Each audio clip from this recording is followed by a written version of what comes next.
Halo ladies and gentlemen. Oke, Om Balak kali ini akan membahas 5 cara biar lo makin nyali jadi desainer grafis sukses.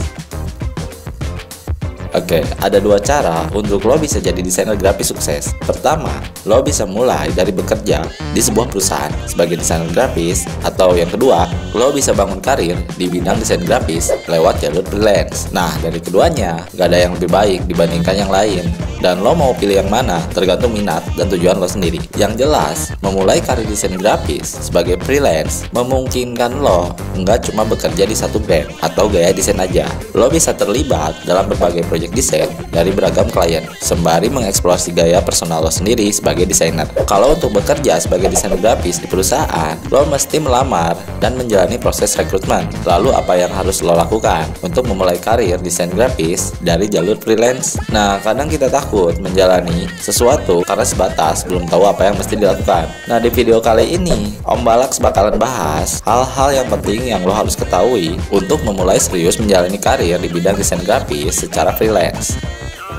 Oke, sebelum lanjut ke bahasan itu, Om Balak mau ngingetin lagi nih ke kalian buat tekan button subscribe dan like-nya juga. Ayo kita rame-rame bangun channel ini agar bermanfaat dan juga menjadi hiburan bagi semua orang.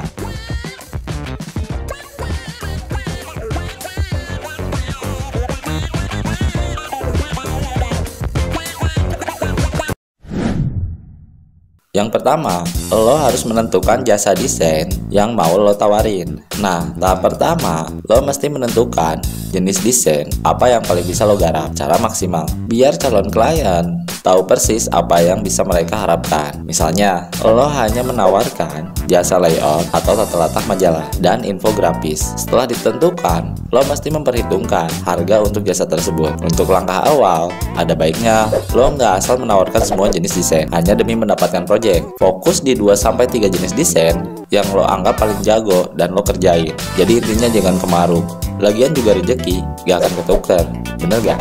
Jangan lupa, pastikan dari setiap jasa tersebut lo harus menunjukkan contoh karya atau portofolio yang potensial menarik minat klien. Hal ini bakal membuat lo kelihatan fokus dan kompeten karena lo memang menjual jasa yang pasti bisa lo deliver secara optimal. Kuncinya adalah menentukan harga yang layak dan lo bisa menjelaskan secara rinci kenapa lo menentukan harga tersebut. Untuk pertimbangan penentuan harga, lo mesti memperhitungkan dari aspek kreatif, waktu, tenaga, sampai aset yang lo gunakan untuk membuat desain terkait. Dan jangan lupa cek juga perbandingan harga tersebut dengan nilai yang lazim di pasaran.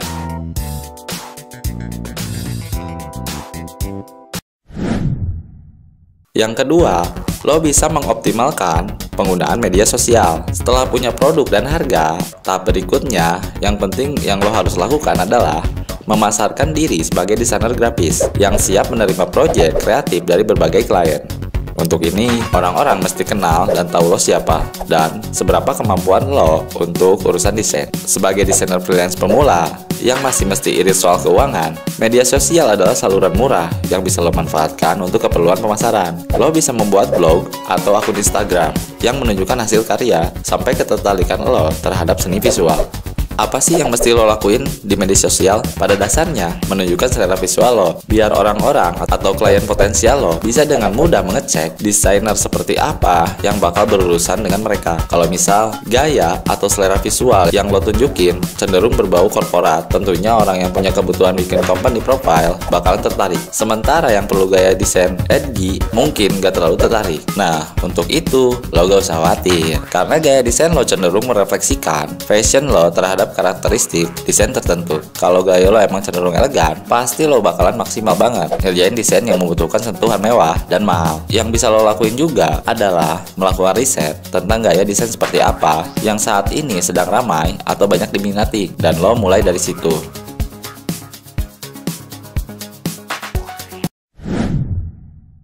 Nah, yang ketiga, mengamati berbagai karya desain lainnya.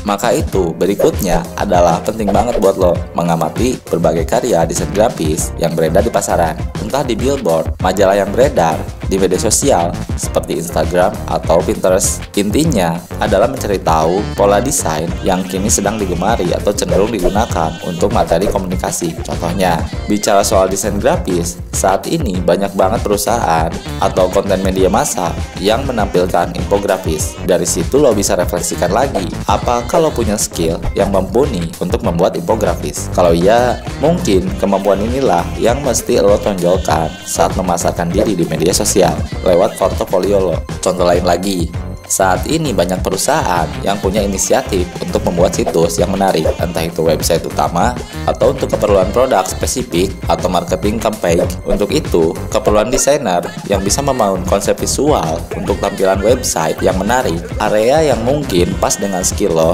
dan bisa lo jadiin salah satu jasa utama yang lo tawarin. Pokoknya, untuk bisa mengidentifikasi gaya atau jenis desain seperti apa yang lagi banyak diminati, lo mesti rajin mengamati berbagai karya desain lainnya.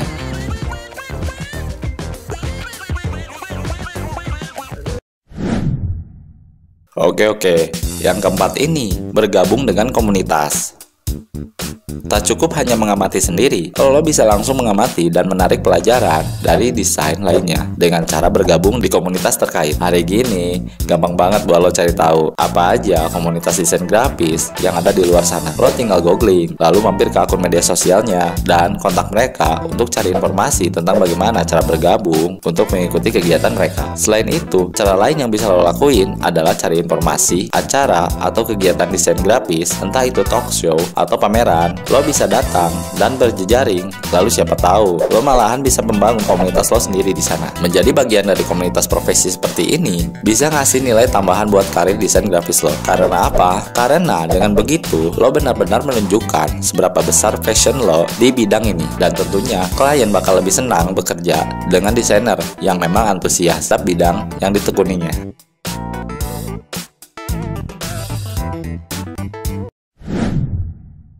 Nah, yang terakhir ini atau yang kelima, lo harus ikutan kompetisi. Selain jadi bagian dari komunitas, salah satu cara membangun kredibilitas dan mengasah kemampuan lo adalah dengan menunjukkan nyali lo terlibat dalam kompetisi atau sayembara desain. Dengan begitu, lo bisa menguji seberapa tajam ide dan kreativitas lo di bidang ini. Sekarang ini banyak banget peluang lo buat berkompetisi secara kreatif, seperti di Fashion Project Fashion Field 2017. Caranya pun gampang banget. Lo tinggal ngajuin ide project desain keren lo di fashionfield.id untuk ngedapetin kesempatan dan mewujudkan ide desain lo dengan bantuan mentor berpengalaman. Di kompetisi semacam ini, lo bisa mengeksplorasi ide segila-gilanya dan bahkan melampaui desain sebagai seni visual, tapi juga memiliki dampak nyata terhadap lingkungan lo. Nggak cuma itu, dengan menciptakan desain grafis yang dituangkan dalam project fashion, itu artinya lo juga memberikan dampak positif bagi lingkungan sekitar, kota atau negara. Jadi, mending sekarang juga lo langsung siapin deh ide keren lo sebagai desain grafis dan submit di fashionfield.id. Dan semoga di tahun 2019 ini para kreator atau para desainer grafis moga-moga deh kebanjiran rezeki setelah lo nonton video ini dan lo lakuin 5 tips yang gua udah sampein tadi. Oke, sampai di sini dulu video kali ini. Sampai jumpa di video selanjutnya.